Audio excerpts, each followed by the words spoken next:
Sérgio aqui, que é um dos sócios da Vinícola Amana, que ele vai contar para a gente como é que ele resolveu entrar nessa empreitada, já que ele não era do ramo antes de começar isso, né?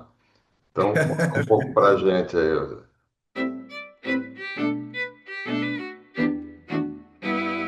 Então, a história da Vinícola, a minha história particular, eu acho que é mais uma no grupo, é um grupo de sócios com, hoje é uma SA, na verdade a gente foi se organizando, né?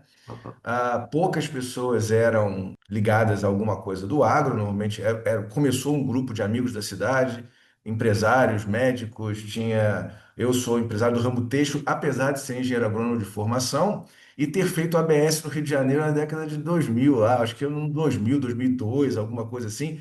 Eu só larguei, digamos assim, não é que larguei, mas eu só me afastei da ABS quando mudei para Espírito Santo do Pinhal, por uma questão de trabalho mesmo, né?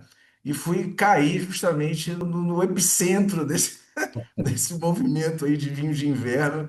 Uma loucura, assim, predestinação, vai. E assim, na verdade, como é que aconteceu assim, né? Eu não sei se você sabe, já estou atropelando um pouco, mas essa região aqui, a gente juntou quatro municípios, que é a Expressão do Piau e Santo Antônio do Jardim, em São Paulo, Jacutinga e Albertina, em Minas Gerais, são municípios que estão na mesma condição geográfica, topográfica, de clima, tudo muito parecido. É uma questão, resolveram traçar uma linha entre eles, política, e aí ficou um pouco para Minas e um pouco para São Paulo.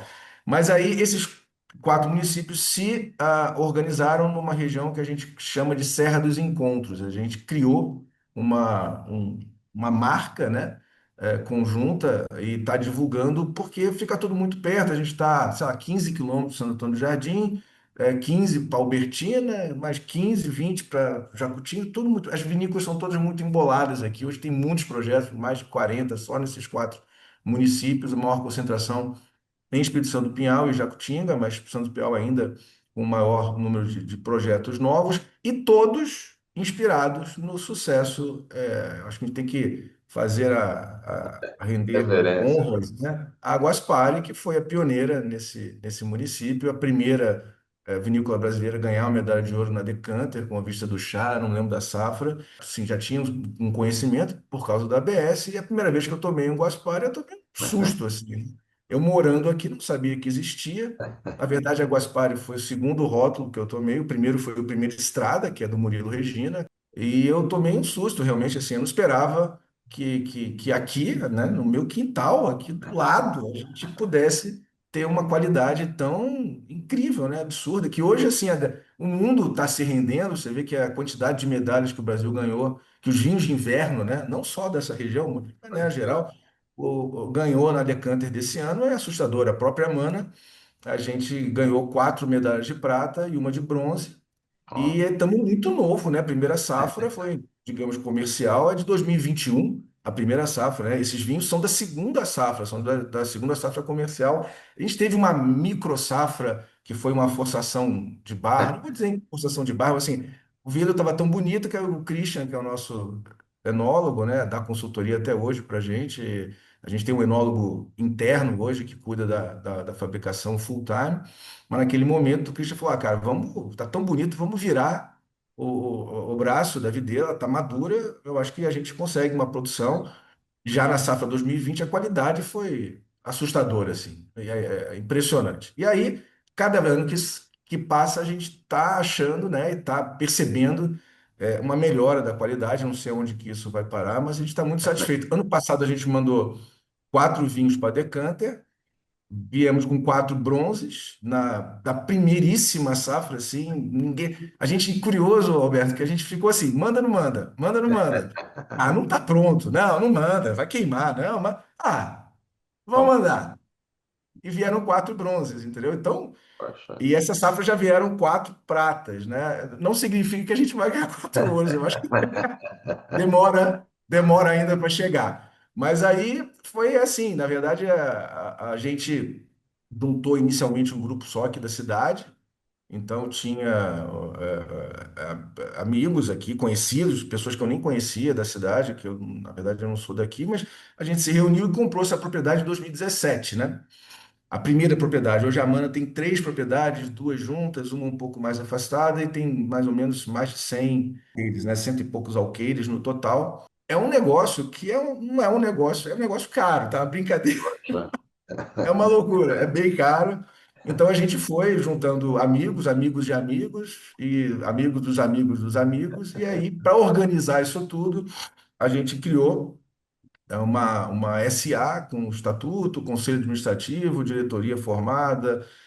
Hoje a gente se profissionalizou e está num processo eterno de profissionalização.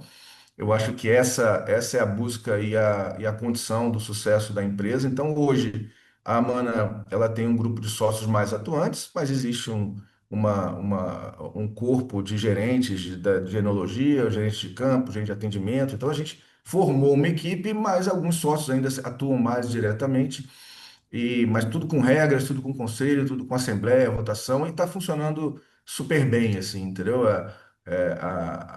A administração funciona direito, e hoje em dia, assim, são todos apaixonados, assim, né? E encantados não só com a qualidade que a gente está conseguindo na própria Mana, como com todo participar desse movimento, desse boom aí de enologia no Sudeste, que até então era inexistente, né? Se a gente pensar 20 anos atrás, não existia absolutamente nada. Se você falasse, vamos tomar um vinho de Minas Gerais, você fala, muito obrigado.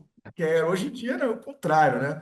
A qualidade é surpreendente e tem uma vantagem, né? Todos esses projetos, assim, essa região, aqui vou botar Serra dos Encontros, a gente está muito próximo de São Paulo, 200 quilômetros, com pista dupla, estrada ótima, menos de 100 de Campinas, 100 quilômetros de Campinas, vai dessa região, vamos botar de Grande Campinas ali, que vai de Americanas, Jundiaí, eu não sei, é muita gente, muito município, muito tomador de vinho, muito interessado, e a coisa está crescendo num ritmo realmente alucinante, né? Estamos fazendo parte disso, acho que os resultados até agora são extraordinários pela pouquíssima dos nossos vinhedos, né?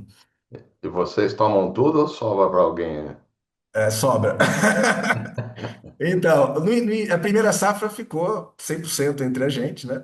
A primeira safra de Sauvignon Blanc foi a safra 22, a 21 também ficou entre a gente, foi a primeira safra. E os vinhos da primeira safra eles são realmente mais vegetais, a planta está muito nova, ela começa a entregar. Hoje, na safra 24, que a gente vê, digamos assim, o nosso Sauvignon Blanc ganhou prata, né, da safra 24, o Syrah que ganhou prata ainda era da safra 22, e a diferença de qualidade, eu acho que é gritante, assim, a gente que prova, que está no processo, realmente, a gente está no ascendente, a planta precisa de uma maturidade aí, vai.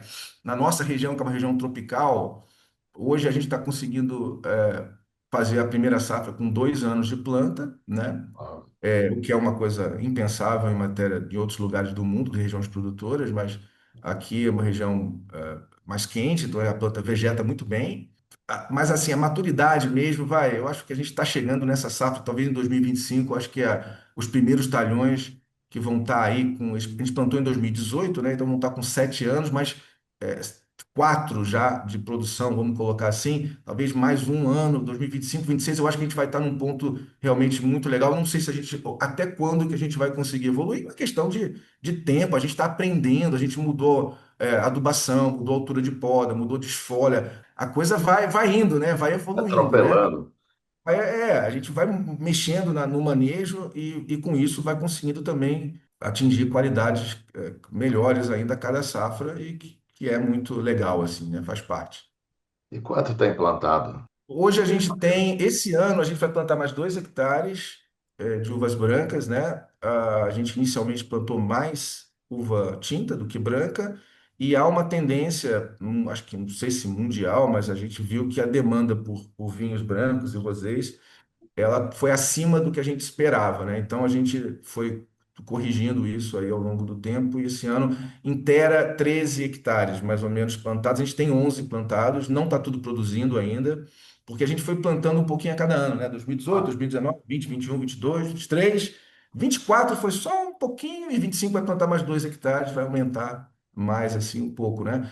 E a gente tem hoje de tintas Cabernet Sauvignon, Cabernet Franc, Syrah, né, que é a que deu mais certo ainda, é a que ganha mais prêmios aí, virou referência de vinhos de inverno em todo o Brasil, né, porque o vinho de inverno não é uma uma questão da Serra da Mantiqueira, você tem na Bahia, com a vinícola Uva, tem outra, tem em Pernambuco agora, a gente fazendo uva pós. Brasília. Existe, é um processo, então você tem alguma relação entre altitude, porque aí existe uma amplitude térmica, existe várias regras feitas pela Associação Nacional dos Produtores de Vinho de Inverno, que é a Amprovin, que aí regula a quantidade de chuva que tem que ter na época da colheita, porque o objetivo é você botar numa época que chove menos, mas que Claro. tem céu, insolação, então você consegue essa maturação perfeita da uva, e com amplitude térmica.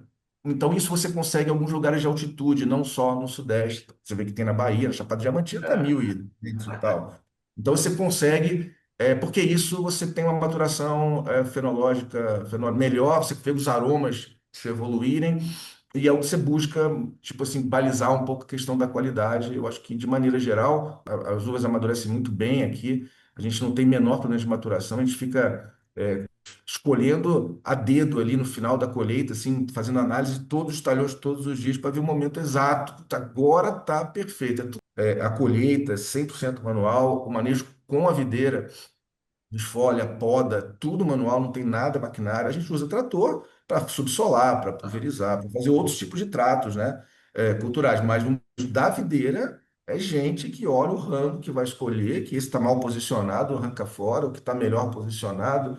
E no cacho você tem uma pré-seleção já em campo. Então, o cuidado é absurdo, assim, né? Por isso que a gente também consegue tá conseguindo essa qualidade acima aí do que era, vamos botar assim, que era imaginável há um tempo atrás. E branca é só Sauvignon Blanc? Ah, não, desculpa, é verdade, eu estava falando. Então a gente tem Cabernet Sauvignon, Cabernet Franc, Syrah e Malbec. Tanto Malbec ainda não colheu. Malbec vai colher, eu acredito que um pouquinho esse ano, mas o forte da Malbec vai ser a partir de 2026. A Cabernet Sauvignon a gente já colheu bastante no ano passado. A Cabernet Franc colhemos um pouco. E esse ano vai vir uma colheita bastante. Vai ser a primeira, inclusive, a ser colhida. Eu acredito que a gente entre colhendo já agora, início de julho. Ela está numa região um pouco mais alta. E a gente foi subindo o morro, né? Uma serra, assim. Então a gente saiu de 930, tá Cabernet Sauvignon ali 950. Aí depois tem Syrah e vai Cabernet Franc. Lá no final tem Malbec, Cabernet Sauvignon lá em cima também. Então, e de branca a gente tem a Sauvignon Blanc, que também foi a primeira uva que se adaptou bem, e a Chenin Blanc, Ah, que até a gente foi o primeiro a apostar, né? A vinícola Amana foi a primeira vinícola a plantar, importamos a muda da Itália. Já teve vinhos, e os vinhos estão excelentes também. A gente usa a Chenin Blanc, inclusive, para fazer um corte com a Syrah para o nosso rosé, um rosé de prensa, que tem aquela cor salmão muito feia, horrorosa, sabe? Ninguém gosta.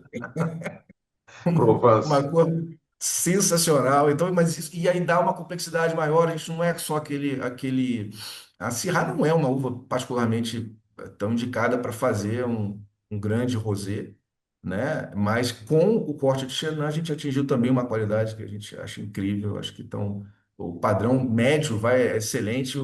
E o que a gente está fazendo de melhor, que ainda tem muita coisa que nem foi lançada. A gente tem corte de Cabernet Syrah, a gente tem o Cabernet Franc que está na barriga, tem muita coisa ainda, mas a gente tem um cuidado, Alberto, assim, eu acho que isso é um pouco uma tônica desse movimento todo. A gente é meio obcecado por qualidade, assim. Então, assim, as decisões, assim, hoje a gente ainda continua investindo, né, desde o início, mas, assim, a decisão primordial, falar, não, vamos esperar, põe no momento certo, faz a barriga no tempo certo, deixa descansar na cave, entendeu? E vai, lança quando tiver onde a gente acredita que está no melhor momento e sabendo que ainda vai evoluir, né? Eu acho que se a gente hoje toma um Syrah Una 21, ele está em 25, assim, né?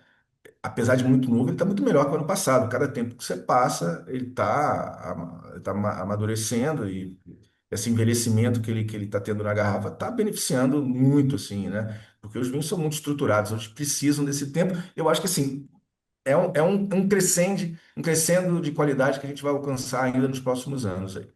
a ABS fez um evento de novas cepas da poda dupla, né? E o Chenin Blanc de vocês estava muito bom, realmente, né? Esse Chenin Blanc que ele levou é o do ano passado, né? Passou uma parte na barrica, e fermentou uma pequena parte, assim, acredito que assim, uns 40%, não sei mais ou menos, passou em barrica, e desses uma parte menor ainda, 8%, 10% fermentou na barrica. Então ele ficou realmente com muito redondo, eu acho que foi muito assertivo essa nossa mudança, e eu acho que para esse ano a gente vai manter mais ou menos essa mesma receita, uma parte fermentando em barrica, e uma parte fermentando em inox, né? E depois juntando tudo e passando uma parte maior em barrica e fazendo um corte mais ou menos meio a meio ali. Eu acho que essa foi a receita que a gente achou que funcionou melhor até agora. Isso daí não tem regra, tentativa e erro, cada ano a uva vem um pouquinho diferente. E aí a gente vai fazendo um trabalho também que eu acho muito chato de provar, de fazer os cortes. É muito difícil para a gente, sabe? Desgastante, assim. Imagino, né? Mudando, né? Brincadeiras à parte, a questão tributária é cruel, assim, com o produtor brasileiro. O CMS no estado de São Paulo é de 25%, cara. E se você, a gente é uma empresa no lucro real, com um monte de sócios, então, assim, não tem para onde fugir, é mais ou menos metade ali da garrafa é imposto. É, A gente poderia aumentar muito a base de consumo se a gente conseguisse reduzir isso, né? é Vamos ver. verdade.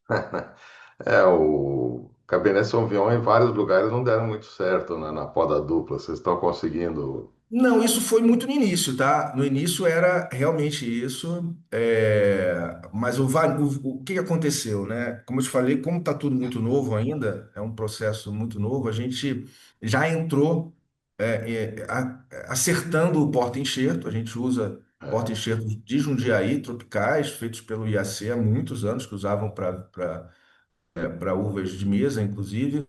E testa um, testa outro, já teve muito experimento desse tempo para cá e está fazendo ainda. Então, a gente já acertou no porta-enxerto, mudou, teve mais de um clone diferente também. Então, você vai selecionando aquilo que vai dando mais certo e, principalmente, houve uma grande mudança de manejo, tá? Inicialmente, plantou-se esse Cabernet Sauvignon nas partes mais altas, realmente ele não foi muito bem. A gente começou a plantar Sauvignon agora nas partes mais baixas e com uma desfolha muito forte na pré-colheita, o cacho pegar bastante sol. Isso tem sido importante para esse arredondamento aí da casina, que continua sendo a característica marcante em Cabernet. Se não tiver isso, não é Cabernet, mas você quer que isso esteja integrado à fruta e tal. Então, esse manejo não tem jeito, você só vai aprendendo com o tempo. A é, gente vai ter, por exemplo, a primeira safra de Malbec. Talvez ele vinha extraordinário, talvez, opa, ano que vem a gente faz isso, acerta aqui, daqui a 2, 3 safras você está com um super Malbec. O que a gente sabe aqui na região, como as nossas noites aqui são bastante frias nessa época da colheita, né? As temperaturas são sempre abaixo de 10 graus ali na propriedade na parte da manhã e chegando às vezes geado e tal. E na hora do almoço está ali a 25, 22, 26 graus e tal. Você tem uma amplitude térmica muito alta, né?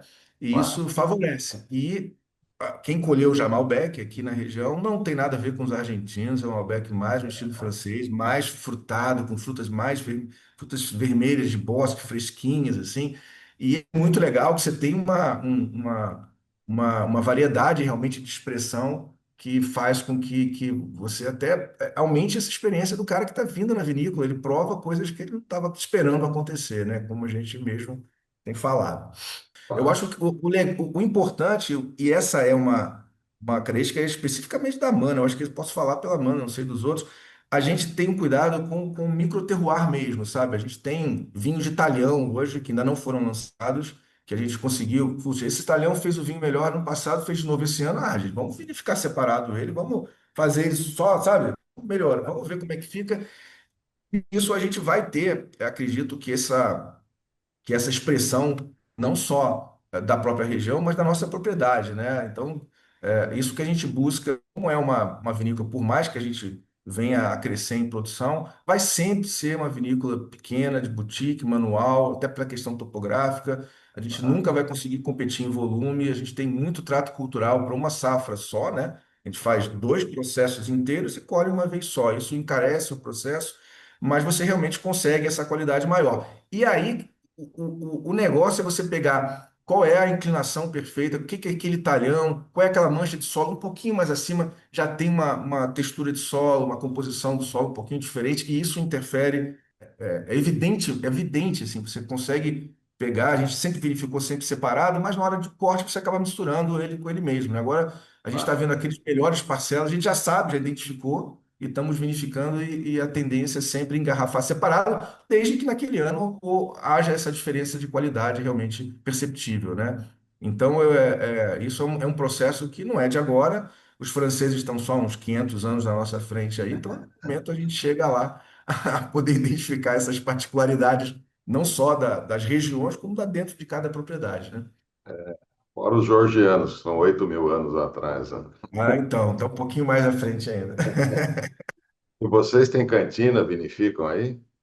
Verifica, a gente montou uma vinícola, a gente costuma dizer, apesar do processo ser muito tecnificado, né, os equipamentos são super modernos, é o que há de melhor aí, a gente é muito artesanal ainda, entendeu? Porque as pessoas interferem o momento todo o tempo, assim, né, no processo, a gente tem análises, tem uma laboratorista, tem cantineiro, tem um enólogo interno, a gente vinificou a safra 2024 já foi 100% interna, tá?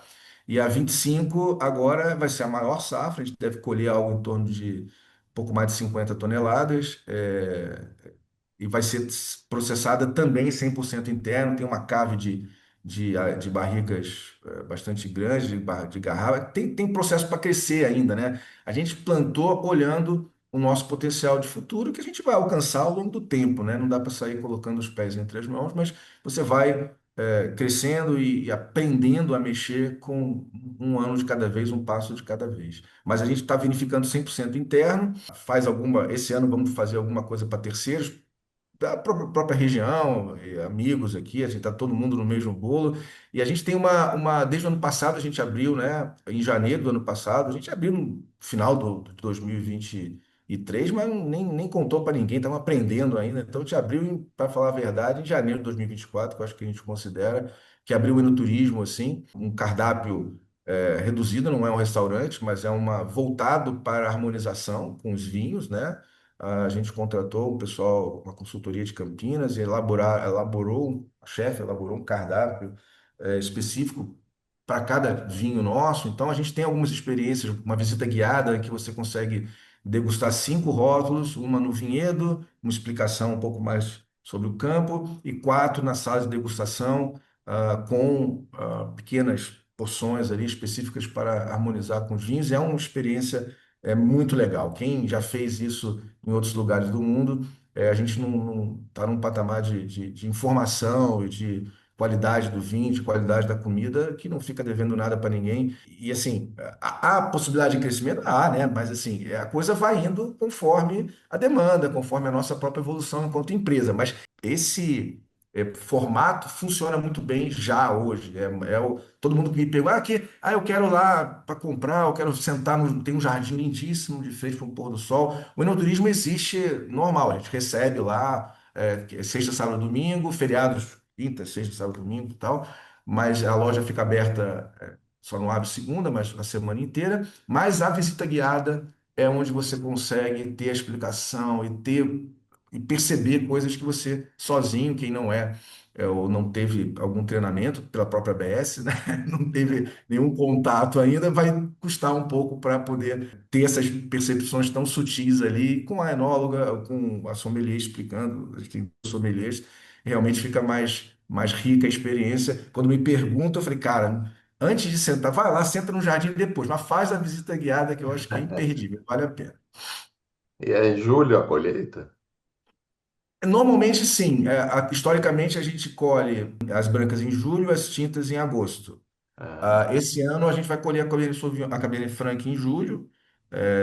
Ano passado, a gente colheu o final, mas isso é mais ou menos uma regra aí na região, né? As brancas, você quer um pouco mais de acidez, você colhe sempre um pouco mais cedo. As tintas, você consegue deixar um pouco para amadurecer um pouco mais, até por uma questão de logística na própria adega, né, na própria cantina, a gente foi podando também aos poucos os talhões para tudo não chegar ao mesmo tempo, né? A gente consegue processar. Então, ao longo agora de julho e vamos botar meados de agosto, a gente vai ter onde a gente vai ter o processo de colheita. E a decisão é na semana, né, do dia, tá? claro, Tá vindo de um dia para o outro, às vezes as brancas elas amadurecem muito muito rapidamente, assim, às vezes de um dia para o outro pulou um grau de Brix e, sabe, você, opa, é agora mesmo, não dá para esperar mais. Aí no dia seguinte, colhe tudo, talhão inteiro e já processa cedinho, colheita manual, caixa pequena, o trator já traz ali na recepção da de uvas, já faz tudo interno. Então, essa é uma vantagem, digamos, competitiva ter a vinícola realmente interna. Eu acho que isso melhora também o nosso controle total. E a visita tem que ser agendada? Como é que funciona?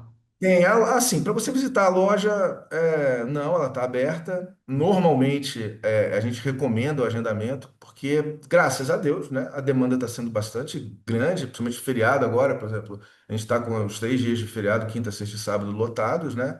E então, apesar da pessoa fazer uma viagem e vir aqui e não conseguir entrar, deve ser bastante frustrante. Recomendo que agende, que eu acho que é mais seguro, né? Talvez no final de semana normal, sexta-feira, você entre sem problemas, mas Ah, é uma tendência, eu acho, né? Que à medida que a experiência é boa, que as pessoas fazem a propaganda boca a boca, isso vai ficando cada vez mais restrito. A gente tem um projeto de tentar aumentar o enoturismo, a gente vai ter uma parte no segundo andar coberta, climatizada, mas hoje em dia recomendo que a gente tem lá no Instagram, quem não conhece, procure Vinícola Amana, tudo junto, nos siga, lá tem calendário de eventos, às vezes tem eventos e a gente procura ter a comunicação por lá, tem os canais de venda e de reservas, mas nesse momento é importante reservar sim, eu acho que vale, é mais seguro. recebe até quantas pessoas? Porque, na verdade, assim, não é um escalonado meio ao longo do dia, né? Por exemplo, a gente tem visita guiada nos sábados de manhã e à tarde, então você consegue, às vezes está lotado, normalmente lota após o almoço, e você encaixa as pessoas de manhã, depois quem vem para a região acaba fazendo uma vinícola de manhã, outra à tarde, tem restaurantes, então tem uma programação assim. Mas, por exemplo, num dia, a gente atende assim a torno de umas 250 pessoas, assim, Bastante. num dia. Mas é escalonado, foi aquilo que eu te falei. Num dia normal, não tem essa capacidade ao mesmo tempo, tá?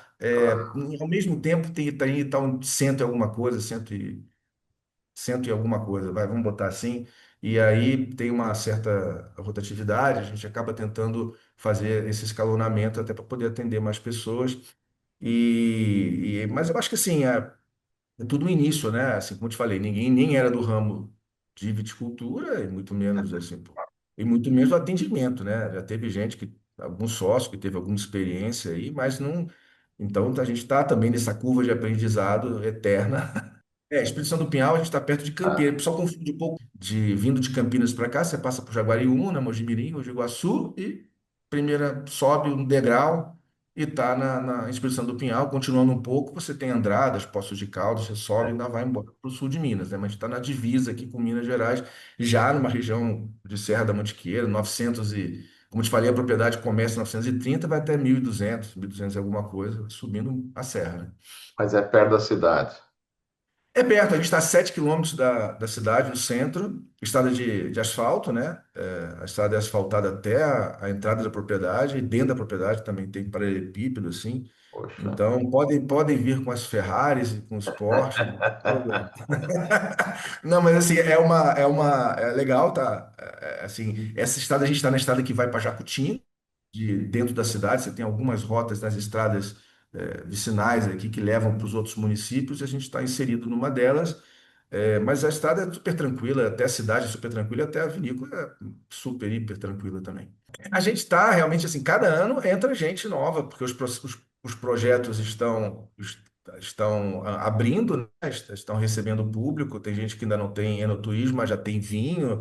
E, cara, assim, vai virar e já está virando, já acho que já se consolidou como uma região Sim. ainda pequena, mas a tendência de crescimento é muito grande, assim, e com muitas opções de passeios e tudo. É muito, muito legal.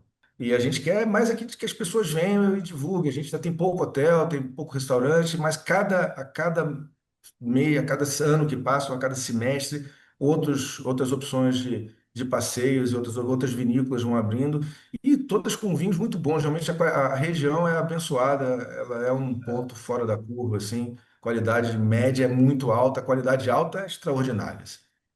Bom, eu agradeço teu tempo aí, explicação. Próxima vez que eu for para a região, quero visitar a vinícola de vocês também. Será um enorme prazer. Manda uma mensagem, a gente faz um Tá, tour, degusta um pouco de vinho, bate um papo lá tá e não ótimo. deixe de vir. Um obrigado pelo tempo e obrigado pela entrevista. Bom, quem gostou do vídeo, curta e siga o canal que será informado cada vídeo novo que for desenvolvido. Muito obrigado pelo teu tempo, que eu sei que já disseram que tinha que ser depois das 7 horas da noite. Assim, Nossa, foi corrido.